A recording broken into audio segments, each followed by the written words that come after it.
Now, for those who may be interested, a little bit about my background.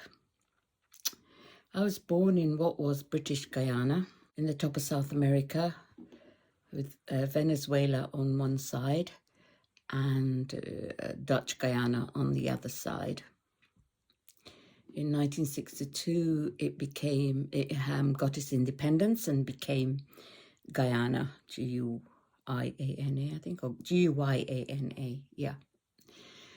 And how did Indians get there? Because it was the Dutch that first went to Guyana and did all the work to reclaim the land. You know, they built their dams and what have you and reclaimed the land. And then the British went there and threw them out and took Indians from India. They're called indentured labor under contract from both North and South India, and brought them to Guyana and to other West Indian islands as well. It's just our family happened to stop in Guyana. I know my mother had lots and lots of uncles who went to Suriname, which was Dutch Guyana, was still in the ownership of the Dutch. And African slaves were brought to plant and cut cane. And on many occasions, I think, they were both races were treated badly, but unfortunately, the Africans were treated worse even than the Indians, which was a terrible thing. But by the time I was born, we were all getting on very, very well. It was a lovely country where you had Muslims, you had Hindus, you had you had Christians, and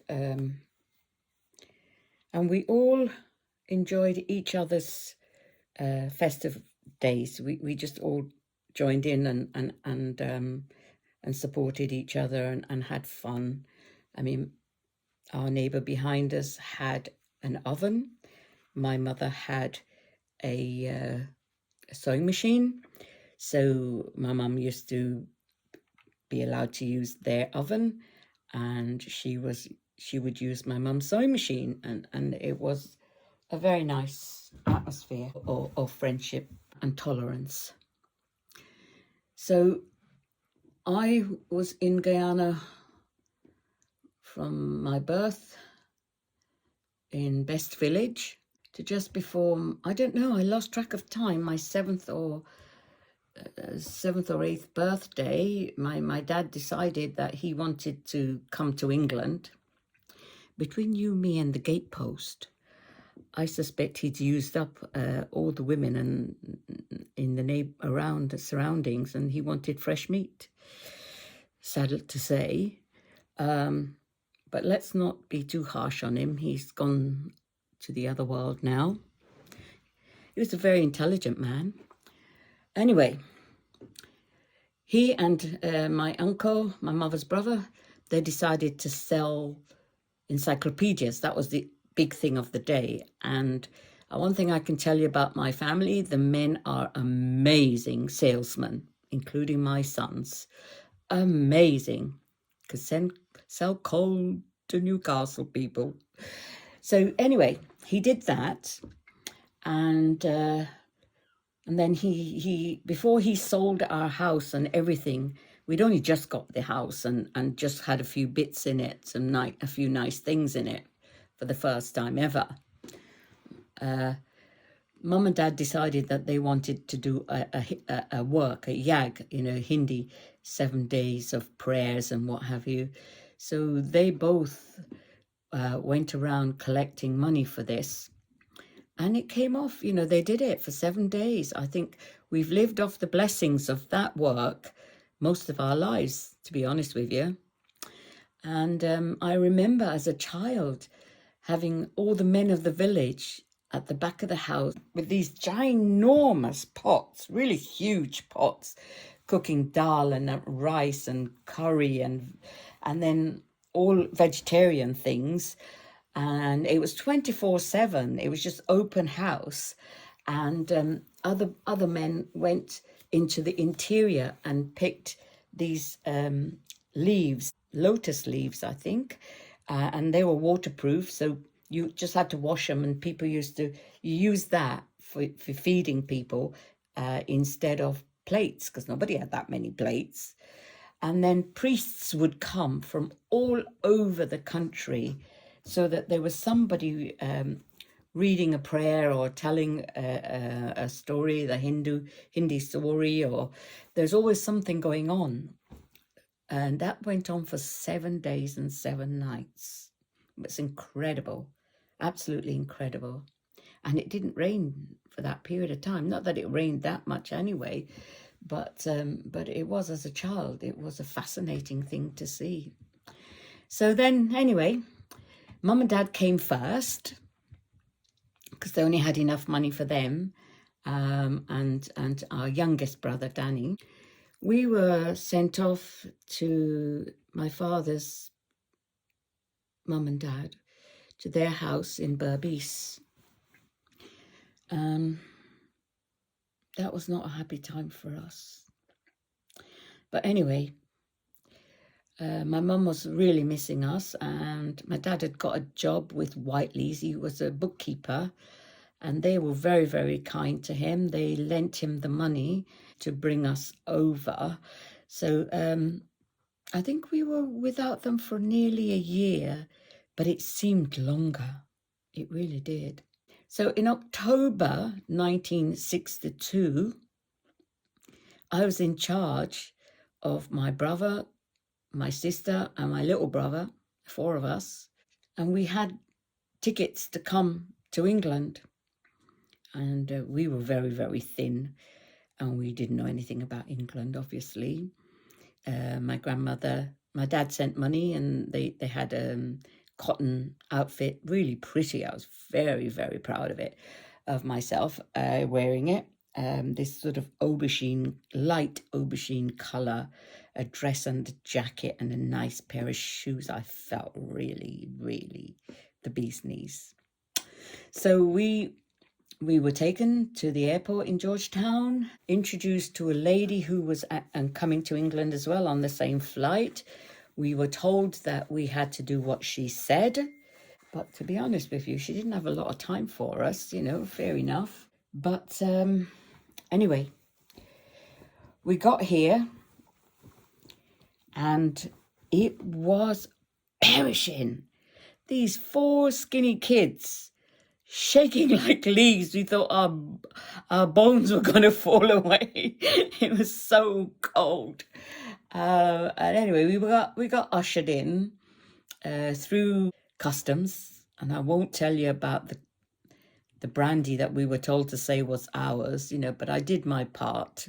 I thought the woman did keep an eye on us, and I won't tell you about the food because it was all plastic stuff, and we didn't know what half of it was. There was only an egg that we recognized, so we had an egg for the whole of the journey, an egg each. We went out once we got through customs, and we were looking at all these people, and I said to my brother, do you think that Mum and Dad would recognize us? Anyway, they did, of course. So we went tearing up to them through this wire net. We had to go through a gate, and they were on the other side of the wires. And my mum just cuddled us and burst into tears and couldn't believe how thin we were. And Dad had jackets for us, and so we had something to put on that was warm. And then we were taken by train and by taxi. We were too tired to really understand. But it was an amazing, amazing thing to be there. And it was so different from Guyana, so different. So then that was the year, 1962-63 winter. That's the worst winter they'd had for 50 odd years or more. And that was the year that so many coal fires were burning, that the smog was really thick and you couldn't see your way to get from home to school. And then at school, this little junior school and infant school, the boiler kept breaking down, so there was no heat. So we had to sort of trudge home, and we had a paraffin heater, which was a bit dangerous, but we learned how to use it. And I had to cook for the children because mum had to work and dad had to work. And then the little ones had to go to childminder. So it was all very, very crazy. Anyway, we survived. We did our schooling. But this is not about that part of my life. I am doing an autobiography. It'll probably have to be in 3 parts, because, or maybe even 4 parts, because there's so much. But anyway, so that's how we started. And I ended up, I was only a very short time in my junior school, but there were lovely people, apart from one girl who kept trying to hit me and push me down the stairs. The other people in my class were really lovely. They thought I was fantastic, and kept getting me to say tomatoes, because they thought that was funny, because they say tomatoes. But anyway, we then had to decide which school to go to.